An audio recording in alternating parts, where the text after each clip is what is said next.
សួស្តីបងប្អូនអរគ្នាថ្ងៃនេះខ្ញុំនឹងបង្ហាញបងប្អូនអរគ្នាអំពីរបៀបស្ងោរងាំង៉ូវហើយគ្រឿងផ្សំរបស់យើងនឹងមានងាំង៉ូវខ្ទឹមសស្លឹកខ្ទឹមគល់ស្លឹកគ្រៃស្លឹកក្រូចសើចនិងសាច់មាន់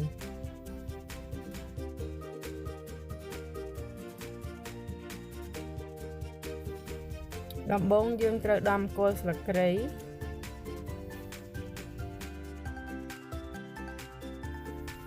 រួចដំខ្ទឹមហើយខ្ទឹមខ្ញុំទុកខ្លះសម្រាប់បំពងដាក់នៅពេលដែលយើងស្ងោរហើយ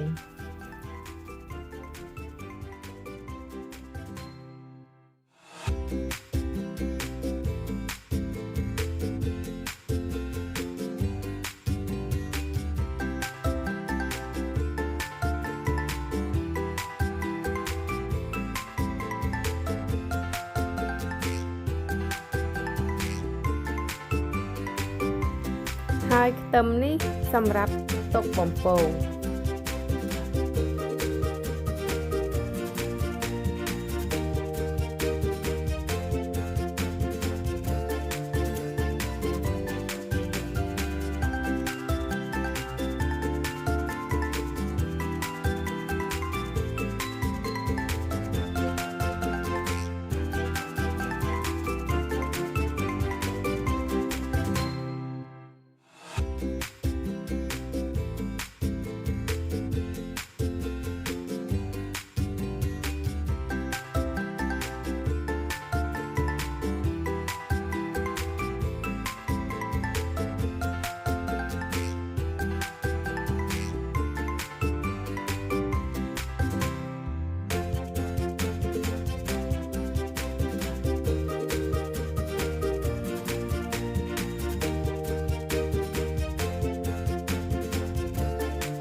អូខេអញ្ចឹងគ្រឿងផ្សំរបស់យើងខ្ញុំបានរៀបរាប់រួចរាល់ហើយអញ្ចឹងមុនដំបូងខ្ញុំត្រូវដាំទឹកដើម្បីស្រុះសាច់មាន់ហើយសាច់មាន់នឹងខ្ញុំស្រុះតែពី3នាទីទេហើយក៏ស្រង់ចេញ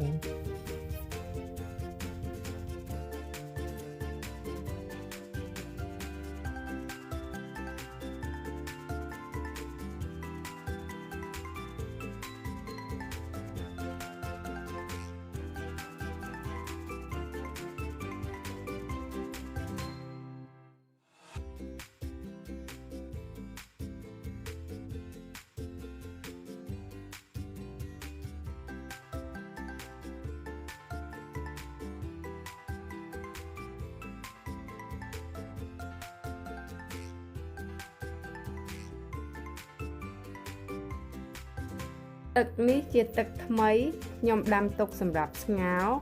រួចខ្ញុំដាក់ស្លឹកក្រូចគល់ស្លឹកគ្រៃនិងខ្ទឹមស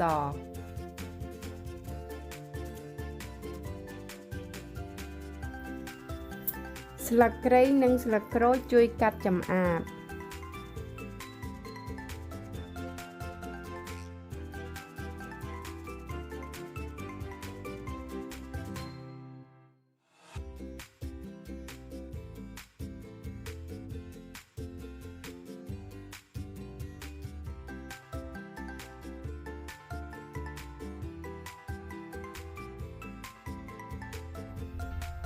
ពេលទឹកពុះត្រូវដាក់សាច់មាន់ចូលក្នុងឆ្នាំង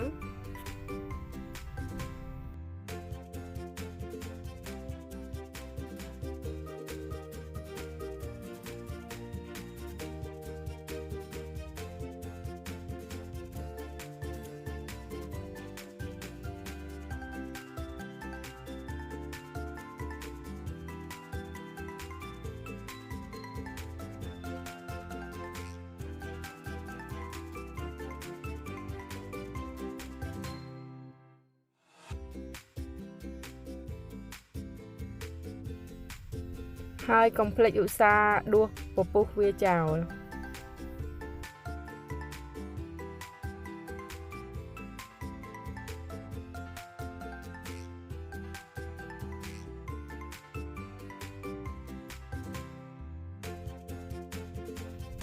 រួចខ្ញុំដាក់វ៉ាន់ថាន់ស៊ុបមួយកញ្ចប់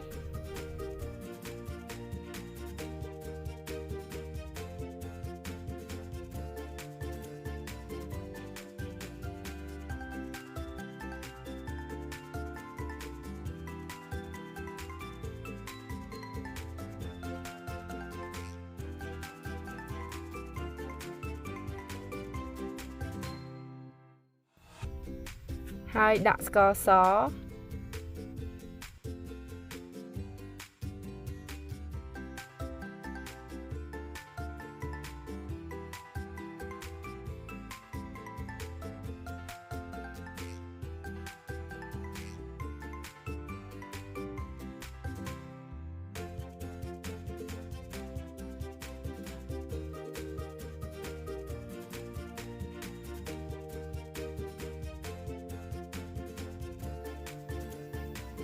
អូខេឥឡូវពេលសាច់មាន់ឆ្អិនហើយខ្ញុំដាក់ក្រូចឆ្មាងងៅ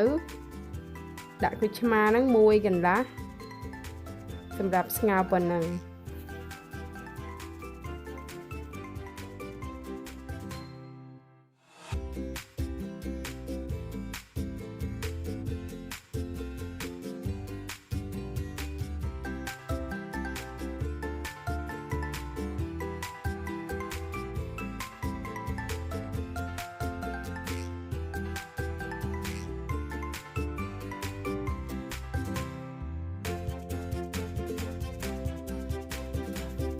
អូខេដាក់ស្លឹកខ្ទឹមចូលហើយបិទភ្លើងបានហើយ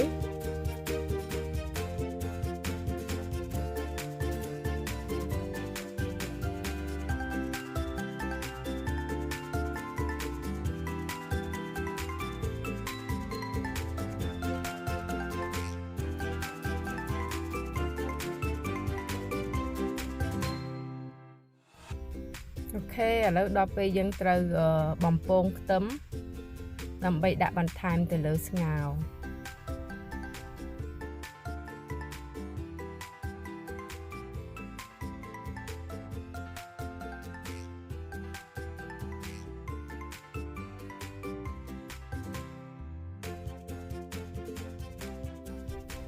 ហើយខ្ទឹមហ្នឹងឲ្យក្រហមប៉ុណ្ណេះបានហើយ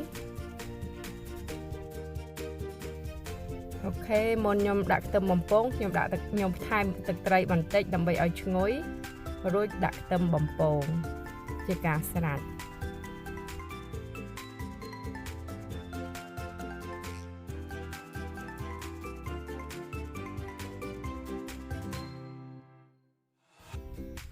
ស្ងោរមើលយើងបានរួចរាល់ហើយឈ្ងុយមើលទៅគួរឲ្យឆ្ងាញ់ខ្ញុំភ្លេចប្រាប់បងប្អូនអរគ្នានៅពេលដែលយើងថែមដាក់គ្រឿងខ្ទឹមបំពងយើងអាចភ្លក់បន្ថែមទៀតណាបើយើងស្ទើរអីយើងអាចថែមទៀតបាន